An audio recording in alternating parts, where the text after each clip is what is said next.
সব নবীকে আল্লাহ একটা করে দোয়া দিয়েছেন, নবী দোয়া করলেই কবুল। সব নবীরা ওই দোয়া করে ফেলেছে দুনিয়াতে। বিশ্বনবী বলেন আমি করি নাই, আমি দুনিয়ার বুকে কঠিন বিপদে পড়েও কোনোদিন করি নাই। আমি আমার স্পেশাল দোয়াটা কিয়ামতের দিন আমার গুনাহগার উম্মতকে সুপারিশের জন্য রেখে দিয়েছি। আজকে আমি তোমার দরবারে দাঁড়িয়ে কিয়ামতের দিন ওই দোয়াটা করছি, আল্লাহ আমার যে উম্মতের হৃদয়ে যাররা পরিমাণ ঈমান আছে, আমার একটা উম্মতকেও তুমি জাহান্নামে ঢুকাতে পারবা না। বিশ্বনবী একবার ছাগলের রান খাচ্ছিলেন, খেতে খেতে বিশ্বনবী বলেন আনা সাইয়্যিদুন নাসি ইয়াউমাল কিয়ামা, আমি কিয়ামতের দিন সর্বশ্রেষ্ঠ হব, মানুষের মধ্যে সর্বশ্রেষ্ঠ সেরা আমি বিশ্বনবী। আলহামদুলিল্লাহ পড়েন। বিশ্বনবী বলেন সেদিনটা বড্ড ভয়ঙ্কর, সেদিন কেউ কারো কোনো উপকারে আসবে না, বন্ধু বন্ধুর কাজে আসবে না, স্ত্রী স্বামীর উপকারে আসবে না, স্বামী স্ত্রীর উপকারে আসবে না, পীর সাহেব মুরিদরে বাঁচাতে পারবে না, মুরিদ পীর সাহেবরে বাঁচাতে পারবে না, নেতা কর্মীর পরিচয় দিবে না, কর্মী নেতার পরিচয় দিবে না, ভাই বোনকে চিনবে না, বোন ভাইকে চিনবে না, বাবা তার সন্তানকে চিনবে না, মেয়েকে দেখে মা দৌড়ে দৌড়ে পালাবে। বড্ড ভয়ঙ্কর দিন। বিশ্বনবী বলবেন জমিনটা এখনকার মতো থাকবে না, পুরো জমিনটা সমান হয়ে যাবে ফ্ল্যাট। এখন তো গোল, তখন ফ্ল্যাট। সবাই এক জমিনের উপরে দাঁড়াবে, সূর্যটা মাথার কাছে চলে আসবে, সূর্যের গরমে মানুষের মাথার মগজ গলে গলে কানের ছিদ্র নাকের ছিদ্র দিয়ে বেয়ে বেয়ে পড়বে। সবাই হয়রান পেরেশান ক্লান্ত শ্রান্ত। মানুষগুলো বলবে বাঁচার কোনো উপায় নাই।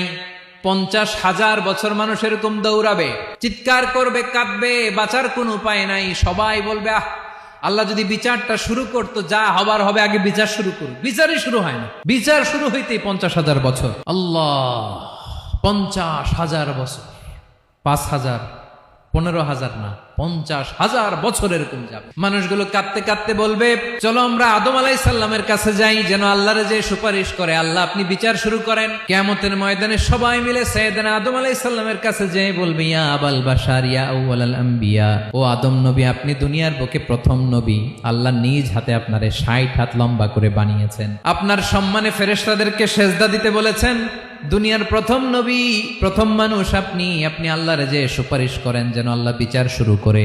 আদম আলাইহিস সালাম বলবেন আমি পারবো না, কারণ আল্লাহ আমাকে একটা নিষিদ্ধ গাছের কাছে যেতে নিষেধ করেছিল, আমি ভুল করে এই গাছের ফল খেয়েছি। নাফসি নাফসি, আজকে আমার কি হবে আমি জানি না, আমি বড় লজ্জিত। আমারে যদি আল্লাহ জিজ্ঞেস করে কেন খাইছিলাম, আমার কোনো উত্তর নাই, তোমারে বাঁচামো কেমনে আমি? নবীরা থার করে কাঁপবে সেদিন। আদম আলাইহিস সালাম বলবেন আমি পারবো না, মাফ করো আমাকে, আমি পারবো না, ওই যে ভুল করে গন্ধম খেয়ে ফেলেছি, নিষিদ্ধ গাছের ফল খেয়ে ফেলেছে, আমি বড় লজ্জিত অনুতপ্ত, আমি পারবো না।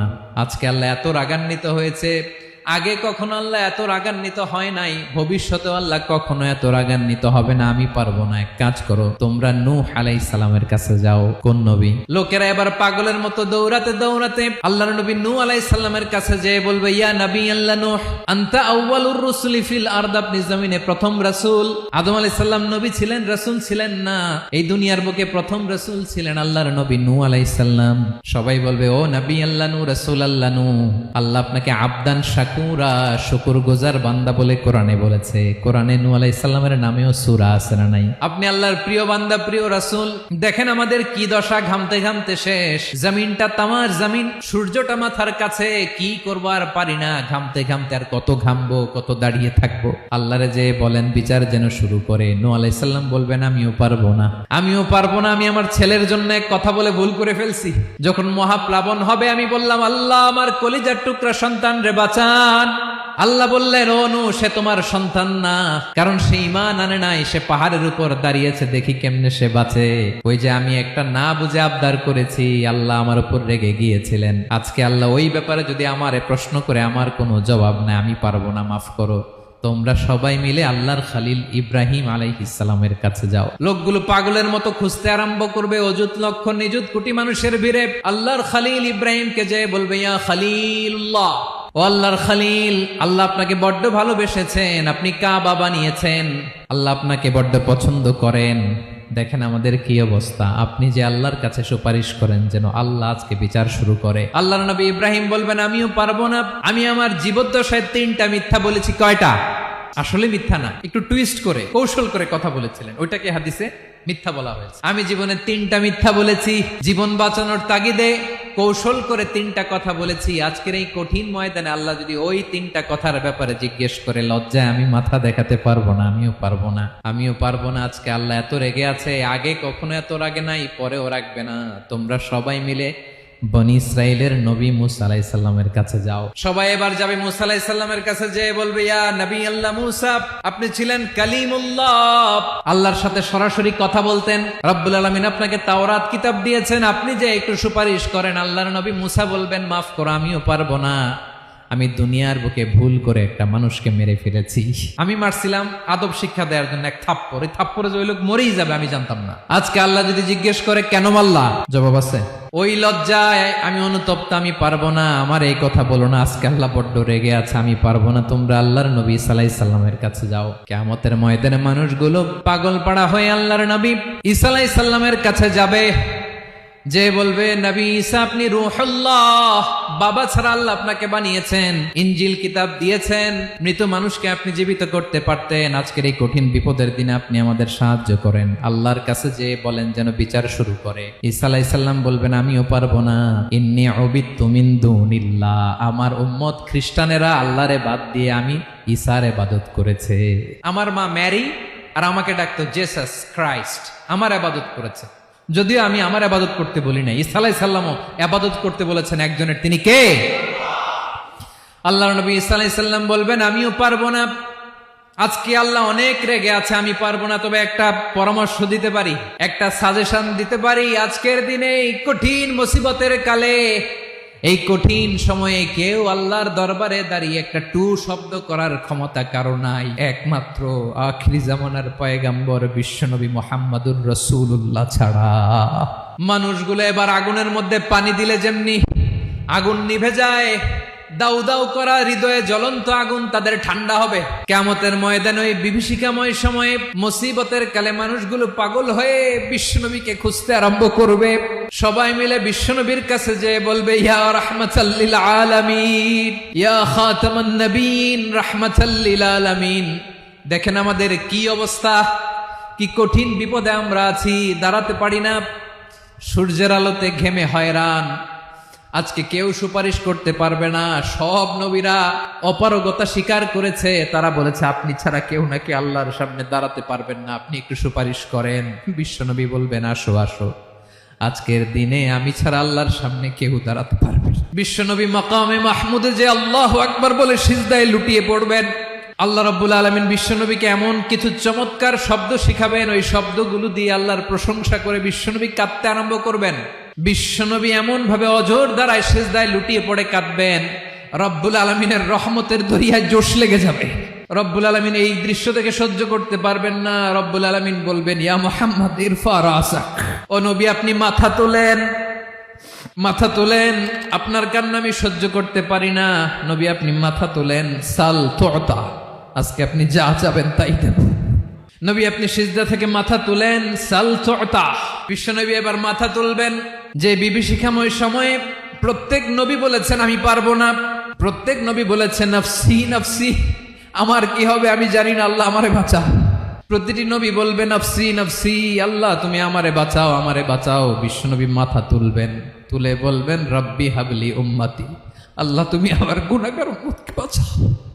এই দুনিয়ার বুকে রব্বুল আলামিন সব নবীকে একটা করে দাওয়া মুস্তাজাবা দিয়েছেন, মানে যে দোয়া করলে কবুল হয়ে যায় সাথে সাথেই। দাও বিহা, দুনিয়ার সব নবীরা ওই দোয়াটা দুনিয়ায় করে ফেলেছে। সব নবীকে আল্লাহ একটা করে দোয়া দিয়েছেন, নবী দোয়া করলেই কবুল। সব নবীরা ওই দোয়া করে ফেলেছে দুনিয়াতে। বিশ্বনবী বলেন আমি করি নাই। ওয়া ইন্নী আখতাবিউ দাওয়াতি শাফাআতান লি উম্মতি ইয়াউমাল কিয়ামাহ, আমার ওই স্পেশাল দোয়াটা আমি দুনিয়ার বুকে কঠিন বিপদে পড়েও কোনোদিন করি নাই। আমি আমার স্পেশাল দোয়াটা কিয়ামতের দিন আমার গুনাহগার উম্মতকে সুপারিশের জন্য রেখে দিয়েছি। আল্লাহ বলবেন নবীর ফারাসাক, মাথা তোলেন, আর কাঁদবেন না। বিশ্বনবী মাথা তুলবেন।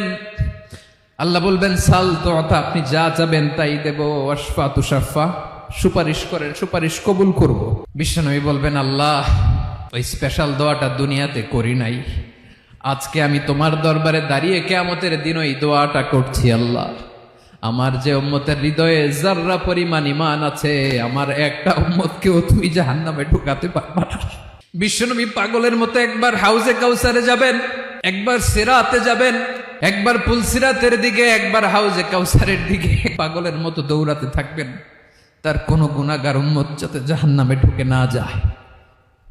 সেদিন কেউ সুপারিশ করতে পারবে না বিশ্বনবী ছাড়া। এজন্য 5 নম্বর আল্লাহ বললেন, মান যাল্লাযী ইয়াশফাউ ইনদাহু ইল্লা বিইযনিহি। কার সাহস আছে, কার এত বড় বুকের পাটা কিয়ামতের কঠিন দিন আল্লাহর সামনে দাঁড়িয়ে সুপারিশ করবে? কারো ক্ষমতা নেই, কারো ক্ষমতা নাই। বিশ্বনবী সেদিন সিজদায় পড়ে উম্মতের জন্য কাঁদবেন, সবাই কাঁদবে, নফসি নফসি, আল্লাহ আমারে বাঁচাও, আল্লাহ আমারে বাঁচাও। বিশ্বনবী বলবেন, উম্মতি উম্মতি।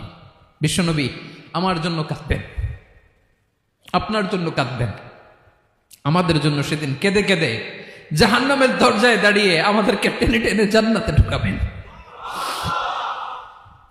এজন্য এই বিশ্বনবীর ভালোবাসা যেন আমাদের হৃদয়ে ভরপুর থাকে। আমার ভাইয়েরা, প্রতি শুক্রবার বিশ্বনবীর উপরে বেশি বেশি যেন আমরা দুরূদ পড়ি। আমরা যখন বিশ্বনবীর সালাম দেই, দুরূদ পড়ি,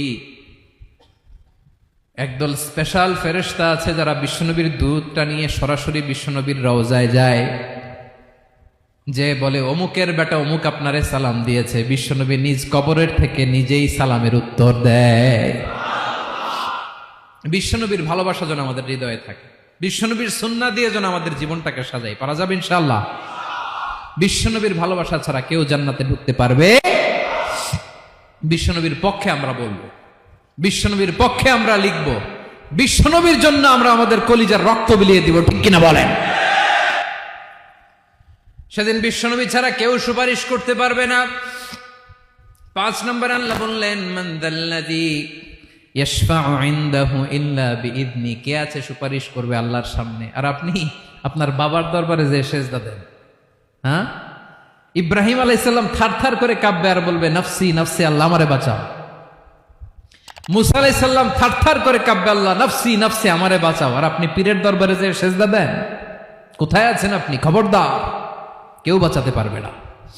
যাকে ইল্লা আল্লাহ যাকে অনুমতি দেন, বিশ্বনবীকে দিবেন, নবীদেরকে দিবেন, এরপরে আল্লাহ তার স্পেশাল ওয়ালিদেরকে, মুত্তাকিনদেরকে, শহীদদেরকে, সিলেক্টেড বান্দাদেরকে দিবেন। কিন্তু কাকে দিবেন, কার জন্য দিবেন, দুনিয়ার কেউ জানে না একজন ছাড়া, তিনি কে? আল্লাহর ওয়ালিদেরকে, নেককার লোকদেরকে আল্লাহ সুপারিশের অনুমতি দিবেন। কিন্তু আপনি যারে মানেন, যার পায়ে সেজদায় লুটিয়ে পড়ে থাকেন, তারে যে আল্লাহ দিবেন, এটার কোনো গ্যারান্টি আছে? কথা বলেন। এজন্য জপতে হবে একজনের নাম, আওয়াজ করে বলুন, তিনি কে?